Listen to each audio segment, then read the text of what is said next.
Alhamdulillahirrabbilalamin. Wabihi nasta'in wa ala umur dunia waddin. Wassalatu wassalamu ala asrofil anbiya'i wal mursalin wa ala alihi wa sahbihi ajma'in amma ba'd. Yang terhormat Ibu Dian Listiati, MSI, selaku dosen pengampu mata kuliah ilmu pendidikan kelas B, dan semua teman-teman mahasiswa kelas B yang saya banggakan. Pertama-tama, marilah kita panjatkan puja dan puji syukur kehadirat Allah SWT yang telah melimpahkan rahmat serta hidayahnya kepada kita semua. Salawat serta salam senantiasa tercurahkan kepada junjungan kita Nabi Agung Nabi Muhammad SAW yang kita nantikan syafaatnya kelak di yaumil akhir. Amin. Sebelumnya perkenalkan, saya Miftahul Mukarramah dengan NIM 2120146. Pada kesempatan kali ini saya akan menjelaskan materi mengenai pendidikan sepanjang hayat atau lifelong education. Yang pertama yaitu pengertian pendidikan seumur hidup. Konsep pendidikan seumur hidup merumuskan suatu asas bahwa pendidikan adalah suatu proses terus-menerus atau kontinu dari bayi sampai meninggal dunia. Konsep ini sesuai dengan konsep Islam seperti yang tercantum dalam hadis Nabi Muhammad SAW yang menganjurkan belajar mulai dari bulan sampai ke liang kubur. Pendidikan seumur hidup memiliki beberapa karakteristik. Yang pertama yaitu pendidikan seumur hidup menghilangkan tembok pemisah antara sekolah dengan lingkungan kehidupan nyata di luar sekolah. Yang kedua, pendidikan seumur hidup merupakan kegiatan belajar sebagai bagian integral dari proses hidup berkesinambungan. Yang ketiga, pendidikan seumur hidup lebih mengutamakan pembekalan sikap dan metode daripada isi pendidikan. Dan yang keempat, pendidikan seumur hidup menempatkan peserta didik sebagai individu yang menjadi pelaku utama dari proses pendidikan yang mengarahkan kepada pendidikan diri sendiri atau self-education. Autodidik yang aktif dan kreatif, tekun, bebas dan bertanggung jawab, tabah dan tahan banting, dan yang sejalan dengan penciptaan masyarakat gemar belajar. Selanjutnya, tujuan pendidikan seumur hidup. Yang pertama yaitu mengembangkan potensi kepribadian manusia sesuai dengan kodrat dan hakikatnya. Kedua, mengingat proses pertumbuhan dan perkembangan kepribadian manusia bersifat hidup dan dinamis, maka pendidikan wajar berlangsung selama manusia hidup. Yang ketiga yaitu memperkaya kehidupan rohani atau kehidupan intelektual seseorang atau bersifat individual dengan terus-menerus belajar. Selanjutnya bersifat sosial, dan yang terakhir dengan kegiatan belajar atau pendidikan seumur hidup, kita dapat menjaga diri dari cara-cara hidup yang kurang menguntungkan dan lain-lain. Selanjutnya, dasar-dasar pentingnya pendidikan seumur hidup. Yang pertama, dasar ideologis. Semua manusia dilahirkan sama dan mempunyai hak yang sama, khususnya hak untuk mendapat pendidikan dan peningkatan pengetahuan serta keterampilan. Pendidikan seumur hidup akan memungkinkan tiap-tiap individu mengembangkan potensi-potensinya sesuai dengan kebutuhan hidupnya. Kemudian dasar ekonomis.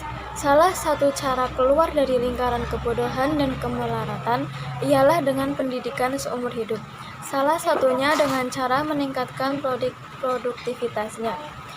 Kemudian dasar sosiologis.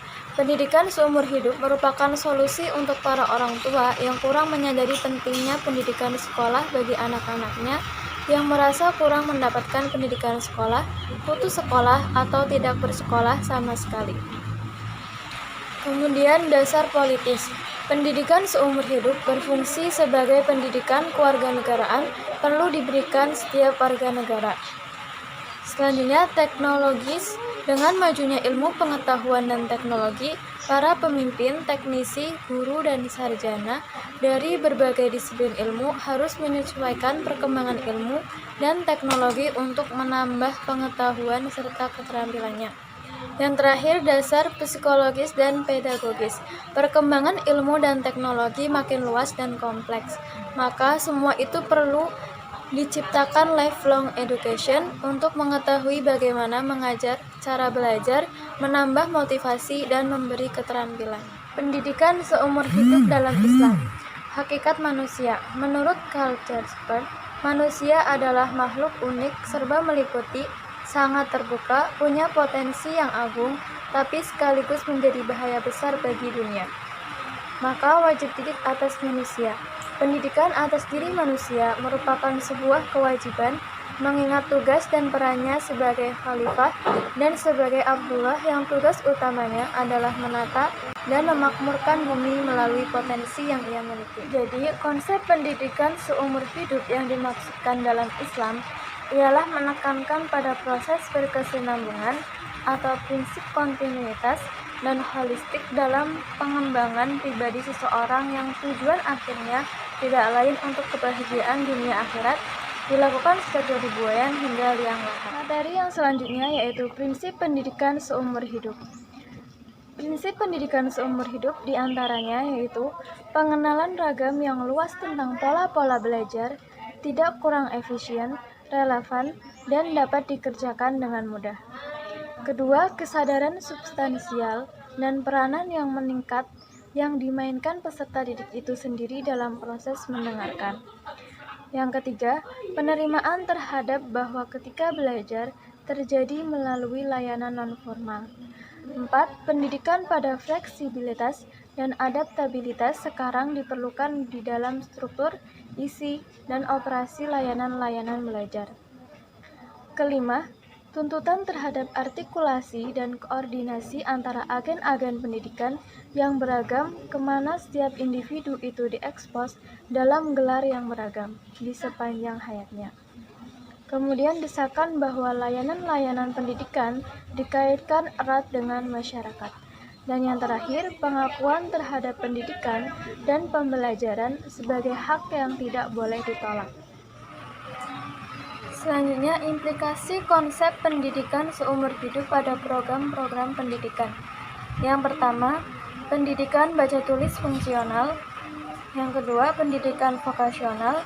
3. Pendidikan profesional. 4.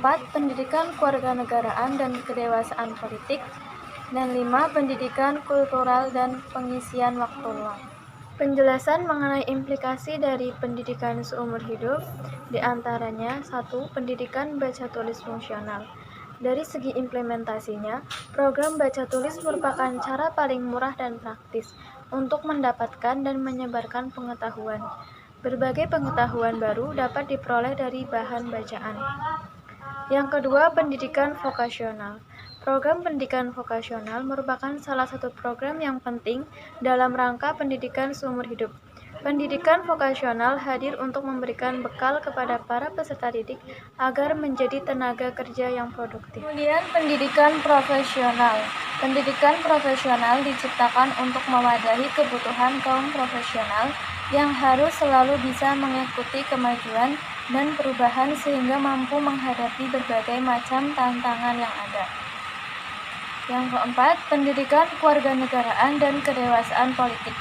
Baik warga negara maupun para pemimpin masyarakat sangat membutuhkan pendidikan kewarganegaraan dan kedewasaan politik, karena pendidikan ini mempunyai peranan yang krusial dalam mencapai sebuah kehidupan bernegara yang demokratis sebagaimana mestinya. Kemudian pendidikan kultural dan pengisian waktu luang. Seseorang yang disebut educated man harus memahami dan menghargai sejarah, kesusastraan agama, filsafat hidup, seni, dan musik bangsa sendiri. Pengetahuan tersebut di samping berkaya hasanah hidupnya juga memungkinkan untuk mengisi waktu luang yang lebih menyenangkan. Adapun strategi pendidikan seumur hidup. Dalam pendidikan sepanjang hayat, dikenal 4 jenis konsep kunci. Antara lain, yang pertama yaitu konsep pendidikan sepanjang hayat itu sendiri. Pendidikan sepanjang hayat adalah gagasan formal untuk mengatur dan menyusun pengalaman hidup dengan menerapkan sistem pendidikan yang mencakup semua rentang usia. Yang kedua, konsep belajar sepanjang hayat. Istilah belajar adalah suatu kegiatan walaupun tidak ada organisasi sekolah. Ketiga, metode belajar sepanjang hayat.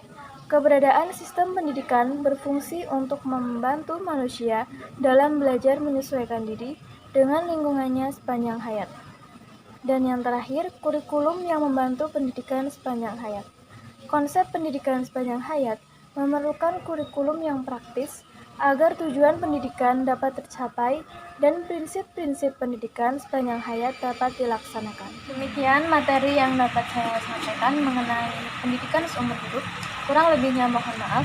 Wassalamualaikum warahmatullahi wabarakatuh.